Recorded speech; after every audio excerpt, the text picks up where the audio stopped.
안녕하세요, 애니림입니다.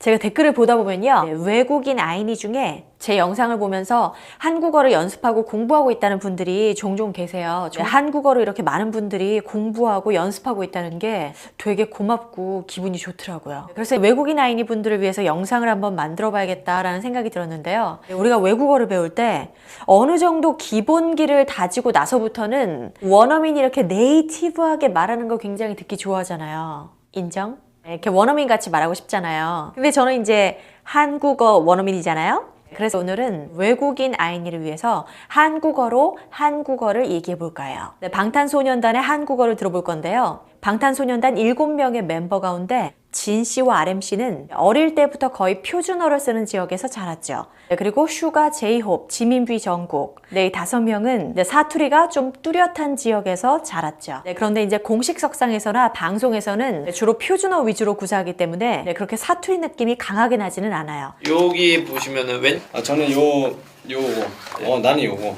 내 개인적인 사진 요거다. 네, 여기서 진 씨하고 정국 씨가 요기, 요거 이렇게 발음했죠. 네, 먼저 요기, 여기 하고 같은 뜻이에요. 나는 요거 요거 아니면 요거 이렇게도 얘기 많이 하고요. 이거, 이것 하고 같은 뜻이에요. 네, 한국어에서 말할 때 굉장히 이렇게 많이 써요. 네, 지금 제가 말했던 이렇게, 이것도 요렇게 이렇게도 많이 얘기하거든요. 네, 그래서 한국어에서 요 발음은 약간 조금 작고 귀여운 느낌을 가지고 있어요. 그리고 이건 좀 큰 느낌을 가지고 있어요. 네, 그래서 최근에 지민 씨 노래 가사에서 소복소복이라는 말이 화제가 됐더라고요. 네, 너무 예쁘다고. 소복도 있지만 수북도 있어요. 소복은 이렇게 쌓였다면 수북은 이렇게 쌓인 느낌이에요. 눈이 수북하게 쌓였다. 네, 이렇게 얘기 많이 해요. 이 사진들을 이은 고루가 있어요? 있습니다. 아니, 저는 이걸 보고 이렇게 대화가 자연스럽게 이어지는 분위기가 너무 인상 깊었어요. 네. 우리가 말을 할 때 말이 잘못 나오는 경우가 참 많죠. 저도 굉장히 많거든요. 그래서 지금 이 말도 잘못 나온 거예요. 원래는 이 사진들을 고른 이유가 있어요? 이렇게 물어봐야 되거든요. 네, 그런데 이 사진들을 이은 고루가 있어요? 네, 이렇게 잘못 나왔지만 3명 중에 어느 하나 어색하게 느끼는 사람도 없었고, 또 진 씨가 바로 있습니다. 있습니다. 있습니다 이렇게 대답을 했죠. 근데 만약에 서로 잘 모르는 사이에서 이런 말이 나왔다면 이렇게 되물었을 가능성도 굉장히 높죠. 그런데 진 씨는 아주 자연스럽게 찰떡같이 알아들었죠. 앨범 평을 밑에다 한번 써보는 걸로. 알겠습니다. 네, 앨범평을 밑에다 한번 써보는 걸로. 네, 걸로에서 마무리가 됐죠. 그래서 이제 원래는 뭐뭐 하는 걸로 합시다. 뭐뭐 하는 걸로 하시죠. 네, 이렇게 많이 쓰는 문장인데 또 한국어 구어에서 이게 잘 생략되기도 해요. 네, 저도 그렇게 많이 얘기를 하고요. 네, 그 다음에 앨범 평을 밑에다 한번 써보는 걸로. 알겠습니다. 네. 밑에다 이렇게 발음했죠. 이게 밑에다 거든요. 그래서 이 다가 따로 발음이 됐죠. 네, 그래서 이제 한국어에서 사투리의 영향을 받았을 수도 있고 아니면 개인적인 차이에 따라서 이렇게 된 소리로 발음되는 경우가 굉장히 많죠. 네, 그 다음에 이제 밑에다, 밑에다가, 밑에 다 비슷한 의미로 쓸 수 있어요. 이렇게 액자 느낌으로다가 딱 되어 있습니다. 네, 제이홉 씨 말투가 정말 정감 있어요. 네, 제가 좀 느낌을 좀 비교해 볼게요. 이렇게 액자 느낌으로 돼 있습니다. 이렇게도 얘기할 수 있고요. 그다음 방금 전에 제이홉 씨는 이렇게 액자 느낌으로다가 딱 되어 있습니다. 네, 이렇게 액자 느낌으로다가 딱 돼 있습니다. 네, 이렇게 얘기했죠. 그래서 뭐뭐로 하고 뭐뭐로다가 하고 같은 뜻이에요. 네, 그런데 느낌이 사뭇 다르죠. 뭐뭐로다가 딱 이런 말투가 이제 더해져가지고 굉장히 구수한 느낌이 들죠. 네, 제이홉 씨가 고향이 전라도예요. 그죠?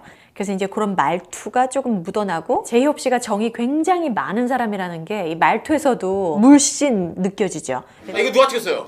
이거 누가 찍었어요? 네, 이거 누가 찍었어요? 이렇게 얘기했죠. 여기서 이거, 한국어 교재에서는 이것은 누가 찍었어요? 네, 이렇게 많이 나올 거예요. 네, 여기서 조사가 생략됐죠. 네, 구어에서는 이렇게 조사가 많이 생략돼요. 그리고 또 생략하는 게 자연스러울 경우가 많이 있어요. 네, 이거 하고 이것. 네, 같은 말이에요. 네, 그런데 이제 받침 시옷이 생략됐죠. 이것 누가 찍었어요? 하면 발음이 불편하죠. 그래서 구어에서는 이 받침 시옷 이것도 생략해요. 네, 구어에서는 효율성이 1번이에요. 그래서 이거 누가 찍었어요? 이렇게 많이 얘기하죠. 이제 하나로 이렇게. 그렇지. 우리 그 이게 방탄룸에서 같이 모여가지고. 그렇죠. 이렇게. 네, 여기서 진 씨는 그렇지. 그치. 네, 제이홉 씨는 그렇죠. 그쵸. 네, 하나는 반말이고 하나는 존댓말이에요. 네, 진 씨는 형이니까 반말을 썼고, 네, 제이홉 씨는 진 씨에게 말하는 거니까 존댓말을 쓴 거예요. 네, 그치는 그렇지 이거예요. 네, 그 다음에 그쵸 이거는 그렇지요 이거예요. 말이 이렇게 줄어들었죠. 네, 그 다음에 그쵸 이것도 그쵸. 네, 이렇게 많이 발음해요. 네, 왜냐면 발음이 조금 더 쉬우니까. 아 봐도 잘생겼어요 진짜로. 아 잘생긴 게 최고입니다 진짜로. 네, 진 씨는 이제 말을 할 때, 봐도 잘생겼어요. 잘생긴 게 최고입니다, 진짜. 네, 이렇게 문장 시작할 때, 이렇게 감탄을 많이 하는 것 같아요. 아 봐도 잘생겼어요 진짜. 봐도 잘생겼어요. 네, 이 표현은 아미분들이 유용하게 사용하실 수 있을 것 같아요. 봐도, 보고 또 봐도, 계속 봐도. 네, 이런 뜻이죠. 봐도 예뻐요. 봐도 사랑스러워요. 네, 이렇게 많이 쓸 수 있어요. 요 사진 진짜 마음에 드네. 네, 요 사진 진짜 마음에 들어요. 네, 이게 이제 발음이 후루룩 지나가서 외국인 분들이 듣기에는 좀 어려울 수 있었을 거예요. 네, 근데 굉장히 자주 쓰는 굉장히 유용한 표현이죠. 마음에 들어요. 이 사진 마음에 들어요. 이 옷 마음에 들어요. 이 식당 마음에 들어요. 이렇게 자주 쓸 수 있는 표현이에요. 넘어가시죠. 네, RMC가 좀 민망했나 봐요. 넘어가시죠. 이렇게 얘기했죠. 넘어가다는 원래 뿅 이게 넘어가는 거예요. 여기서의 느낌은 지금 이거에 대해서 얘기하고 있었는데 이거 다 했으니까 그 다음 걸로 가다. 넘어가시죠. 이렇게 얘기하는 거예요. 네, 이거 다 했으니까 다음 걸로 넘어가시죠. 네, 다음 거 하시죠. 이런 뜻이에요. 근데 첫 사진부터 너무 예술이에요 예술. 네, 첫 사진부터 너무 예술이에요, 예술. 네, 예술이에요, 예술. 네, 이런 말도 굉장히 자주 써요. 강조하는 느낌. 지민이는 천사예요, 천사. 역시 BTS예요, BTS. BTS가 최고예요. 이런 의미죠. 너무 잘 찍었어. 좀 있어 보이지 않습니까? 네, 너무 잘 찍었어. 좀 있어 보이지 않습니까? 네, 네, 좀 있어 보이지 않습니까? 있어 보이다. 네, 한국인들이 정말 자주 쓰는 표현이에요. 무언가가 있어 보이다. 매력이 있어 보이다. 약간 돈이 있어 보이다. 네, 이런 느낌으로 굉장히 고급스럽다, 멋지다, 괜찮다. 네, 이런 의미로 많이 쓸 수 있는 말이에요. 자, 이제 끝났습니다. 네, 뷰씨 말대로 자, 이제 오늘 영상이 끝났습니다. 네, 오늘 영상 어떠셨나요? 네, 재밌게 보셨다면 좋아요 눌러주시고요. 네, 우리 다음 영상에서 만나요.